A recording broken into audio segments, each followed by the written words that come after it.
Contrast to the recent news of Bungie and Nintendo treating work-life balance as a priority, Jason Schreier has dropped an article called "The Human Cost of Call of Duty," and it is as serious as it sounds. Here's the real human cost, is having to play that shitty fucking game, dude.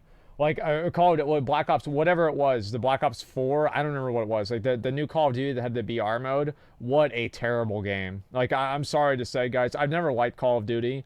Modern Warfare 2 was, I mean, like, everybody liked Modern Warfare 2, including me. But, hey, that was a long time ago. Called "The Human Cost of Call of Duty," and it is as serious as it sounds. Hey everyone, and welcome back to another report. I know what they're doing. They were all cosplaying the zombie mode in Call of Duty. I can pretty much guarantee that's what it's going to be. That's why they're going to all work 15 hours a day. Today we have a really grim one. It's no secret that the AAA industry is rife with mismanagement of both projects and of people, and today we have yet another example in Activision's handling of Call of Duty.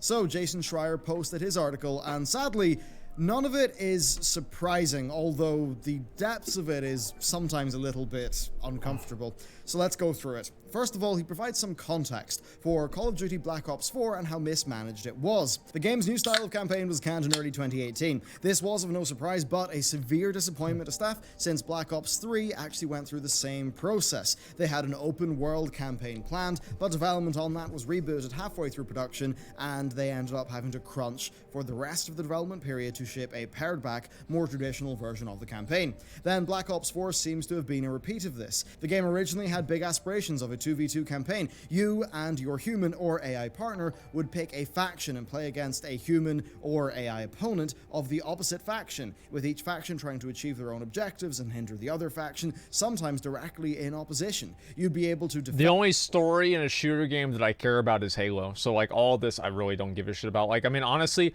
I thought the idea of not having a campaign in COD was great because nobody gave a shit about it to begin with, but I think there's actually a lot of casual players that did. And switch sides throughout as well. This was built by the team after crunching hard to finish it before Christmas of 2017, but everyone in the studio supposedly handed it in and were excited by their progress, including the heads of the studio. However, it was canned shortly after the new year because of technical issues and apparently negative feedback from playtesters who said that the gameplay was too repetitive. After that, they decided to fully move towards a more traditional campaign full of set pieces. This resulted in a bunch of morale problems in the team because the devs were genuinely excited for the project. But sadly though, this reboot was only the beginning. You know, actually, I think about that, like the morale problems, and like, let me think about this, right? Do you think that it ever hurts like the devs' morale whenever they get like their content cut? I mean, like whenever they cut Fairlawn, for example. Fuck yeah, dude! Like, I never even think about that. Dude, you know what? I think morale at Blizzard is probably not great. I think it's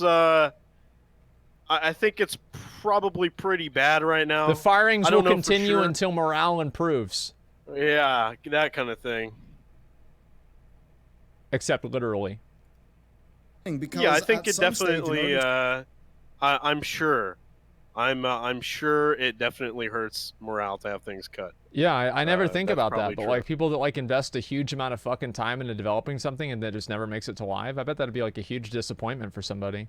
I mean, for no other reason than like not to have like that in your resume. You know, like, oh, I did this in a game and people liked it or whatever if they ever go somewhere else. They're under a lot of pressure, I'm sure. Yeah, I mean, I think honestly the biggest problem Blizzard has is the fact that they're overmanaged. There's probably just like they run Blizzard like a government in a way, and it's like the players are the people, and you know, like Blizzard's like the government. I don't know. I feel like there's like a big disconnect, and I don't know like where they decided to like have that perspective, like a casino. No, it's just like the way they interact with players and stuff. 2018, Black Ops 4's November release date was pulled forward to October 12th in order to beat Red Dead Redemption 2 to the shelves. At this point, the team pretty much knew that they did not have enough time to make a campaign. so they had to cut it entirely. It's a lot of work down the drain, and they knew that just zombies in multiplayer would not satisfy fans, so they pretty much grasped at straws and started working on Blackout, only 9 months before the game would hit shelves. There are still zombies to in reuse multiplayer. a lot of assets, but the team still believes it was a I was one miracle of them. their own creation that the mode actually was able to come together as it did. And of course, you know, from my view, that all just too eerily echoes the BioWare magic that we've heard about from past stories. The real story of all this, though, is the cost. In order to meet this new date and ensure the Blackout was up to standard, the entire studio crunched through basically all of 2018. This apparently meant working 64 hours a week, with one dev saying they would work 12 hours a day Monday through Thursday, a regular 8-hour day on Friday, and then they just cap it off with an 8-hour workday on Saturday. That's a lot. I mean, 12 hours a day, so it's 64 hours a week. Like, whenever I work, like, during tax season at the IRS, some people would do, like, 80 hours a week. And I like, it was insane. It's illegal. It should be illegal. Yeah, they did, like, crazy overtime. Like, you would go to work at, like, because you could call in at 7 a.m. And you would go to work at 7 a.m. and you wouldn't leave until, like, 10 p.m. And people would do that, like, every single day. And they'd go home and sleep or, like, sleep in their car. Sometimes they do 80 hours a 12-hour week is normal in Fridays or Japan. even come Yeah. in on Sundays. Another Treyarch developer described working like that to Jason, saying, "Panic attacks, burnout, and disassociation. You feel like your boundaries are being violated, you lose all passion for what you're doing, and forget why you're doing it in the first place. It's a nightmare." Now, sure, that might sound a little bit dramatic, but that seemingly is the story told across the AAA industry by many who are really forced by circumstance to work these really long hours to meet management's demands. Now, that's not to say that they were not financially compensated, with them getting time and a half past 8 hours and then double time past 12 hours. So because of that, it became lucrative for some employees, but it absolutely was at the cost of their well-being. Now, for some, probably at the lower end of the pay scale, they had to rely on this to pay the bills of LA, which is of course a notoriously expensive city. Yeah, it's true. In fact, I forgot all about just that. They're in the way that California. game studios continue to set up in LA, to me, it's mind-boggling. As engaging, sure, like engaging with the local industry, that is important, but the cost of living there must drive up the cost of game development so much. That's Take insane. CD Projekt Red as a counterpoint. They're based in Poland, where a single dollar will get you a hell of a lot further, meaning that buy you the a developers house. can still have a higher quality of life living there while they keep the cost of game production down. It just is odd to me that LA seems to still be so competitive in spite of that high price. So we've heard how the Treyarch developers are generally treated, but when it gets to QA, well, QA are basically a second-class citizen. Jason opened his article by saying that the QA team were only allowed to attend a company-wide party for 20 minutes before they had to go back to work, and they were told that they... Wait, what? What? Basically a second-class citizen. Jason opened his article by saying that the QA team were only allowed to attend a company-wide party for 20 minutes before they had to go back to work, and they were told that they, quote, really shouldn't drink anything. One of the most extreme examples of how it's run. Hey. QA testers are abused? Yo, no wonder those bugs get through. They don't give a fuck. I wouldn't either. That's suffering. Yeah, you can only go to the party for 20 minutes. God, dude, that's rough.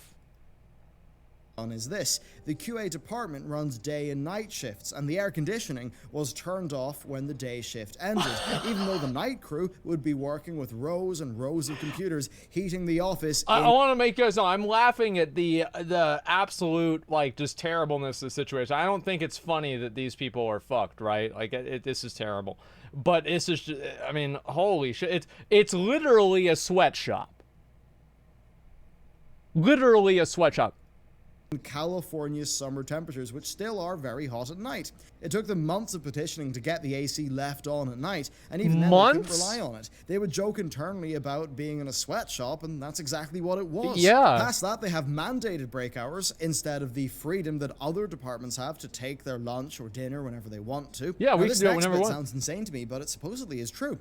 When there's oh my god, crunch, so it's like if it's 2 p.m. bitch, you better be hungry, because you're going to lunch. Like, it's like middle school or some shit, man. QA department are not allowed to touch the food bought for other departments for an hour, if at all. They're effectively waiting on the scraps from the real developer's table, which is just utterly dehumanizing.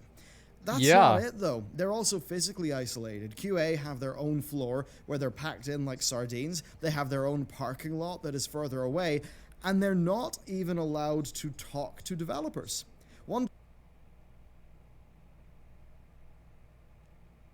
This is like one of those things that, no, this is good. This is like one of those things that whenever it's like, if I want to make up and I make a lot of hyperbole, it's like, oh, these people, they can't even talk to the devs. They're not allowed to. It's like they have segregated parking.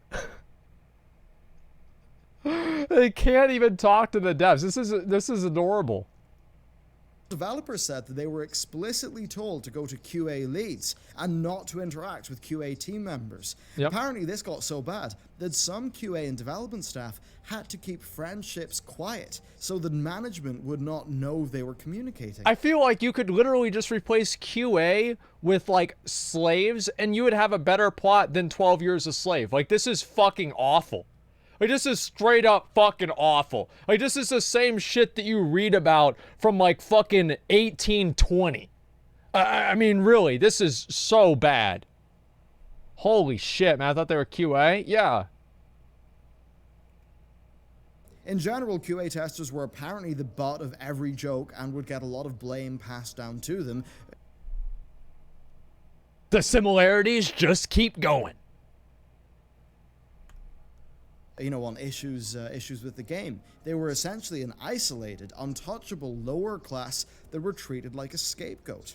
And as a result of this, the testers had a high level of churn, with turnover happening every few months, I bet. which did not help their significant issues with training and performance. They're blamed for not finding bugs when they barely have enough time, are severely overworked, and have just about no say on anything with the project. Wow. But it gets worse. QA are not but wait, the there's worst more. example of a class of people being below the rest. Oh, this is great. Because, like in many large productions, Activision and Treyarch heavily rely on contractors to get a lot done, here we go. and to scale up their capabilities quickly Here we when go. necessary. Now, because these contractors are not proper Treyarch employees, despite sometimes working on the game full-time for years, they're not eligible for bonuses. As one contractor put it, when we see a bunch of new testers come in and the bonuses go out, it kind of feels bad for us. Now, contractors definitely are a separate category to full Treyarch employees, so they even have like a different employee badge, an orange one instead of a blue one, which, I mean, it does make sense, but also the psychological effects of wearing a symbol that denotes your lower rank in a system like this. I mean, it's different in, say, the military or something, but I think here it is a little bit different. It is a bit more just psychologically demeaning. Now, Jason gives an example of an all-hands meeting, I would say so. Right, that involved the entire studio having employee surveys about the quality of life working there. And of course, the contractors were excluded from that survey entirely, even though... Well, that's a good way to do it, right? Because if you're going to get negative feedback, right? And it's like, if you know somebody's going to say, like, well, this sucks, here's one way to not get negative feedback from that person.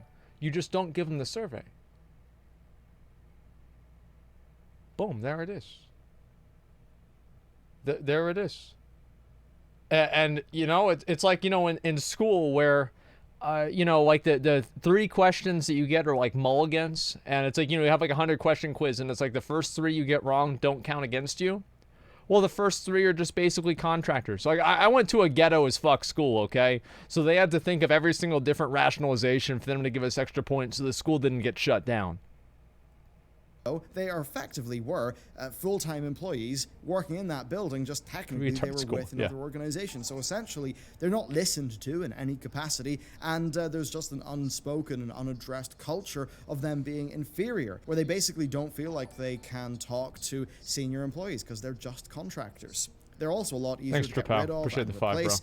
Really just because of the nature of contract work. Now, usually there's a fair trade-off there for contract work, but it's a little different, I think, when contractors are relied on year in, year out for a long time without ever getting hired. Like we recently heard with NetherRealm Studios, contractors are constantly promised there's a full-time job at the end of the grueling crunch period, and this is something that is a little bit kind of personal to me. My mom usually sits downstairs, so I'm not going to speak loudly about this. My mom, growing up, was a contractor. She was a contracted writer. Almost every single year, we were under the poverty level, with them continuously promising her this, or continuously promising her that, or stringing her along with a job. That's why she was in a bunch of credit card debt, and it was a really bad time. So I know about this firsthand. This is actually what happened. She's a very good writer, and she has like 2 college degrees. And they'd fuck her around with that kind of stuff constantly. So, like, I do tend to believe this is true, right? I mean, like, the other, like, I'll talk about that later, but like the thing with like not talking to devs and having a separate parking lot, etc., I could see where that might be bullshit. But I mean, I will believe it. Well, I won't necessarily believe it, but I will take their word for it. But I am skeptical. But like the contractor stuff, yeah, I'm pretty sure that's what happened. Poor mama. Don't say poor mama, okay? She's down there right now spending my money on Amazon Prime stuff, all right? Like, don't even worry about it. Whoa, Twitch Prime. Good What was that? Yeah, that's true. That's true. If you want to keep it up, you want to keep it up, you want to pay. I think I have a picture. Can I show you guys a picture of her, of like her latest haul? I think I took a picture of like all the stuff that she'd gotten. Yeah, there it is. Yeah, there it is. Nice. Oh, thanks, boys. Let me show you guys this right here. Look at that. All boxes. All boxes right there. Can't see. Yeah, I know it's pretty small, but that's basically what it is. Yeah, thanks for the subs, guys. Can't see. Listen, I'll full screen it real quick, okay? Let me go ahead and just double check and make sure this is good. Yeah, it's fine. Okay. Look real quick. Look at all that. That's just all in one chair, and that's from like maybe a week. Like, she orders so much stuff, dude. It's crazy. Yeah, thanks a lot, guys. Really appreciate it. Holy shit. Thank you, everybody. Wow. God damn. Yeah, thank you. Quite a few. Yeah, that was a lot. Wow. You could put made slaves in a sweatshop, cover every COD game card, and it would still sell the same, and companies would still merge with them to turn their games to shit. Well, yeah, that's because the audience doesn't care. Hello, streamer. Here's more store money. Blow out energy drinks and give it to Blizzard and support microtransactions. Thank you very much for the $21. I appreciate that, man. Thank you. Did you pay off the credit card debt? No, there's no reason to. She's old enough. They can't take the house. I'm not gonna. I don't have a credit card. I don't have any credit at all. If I can't pay for something with cash, I can't afford it. I usually spend very, very little money each month, and I'm very I live very modestly. Secure a position, but the carrot is often dangled and never actually rewarded. They were not paid very much for what would be considered skilled labor, with experienced contractors getting $20 an hour, which isn't far above the California minimum wage of $12 an hour. Plus, you've got wow, to just remember $12. how expensive that particular part of California is to live in. Now, that's even more insulting when Activision employees of the same role would be getting 30 to 40% higher pay.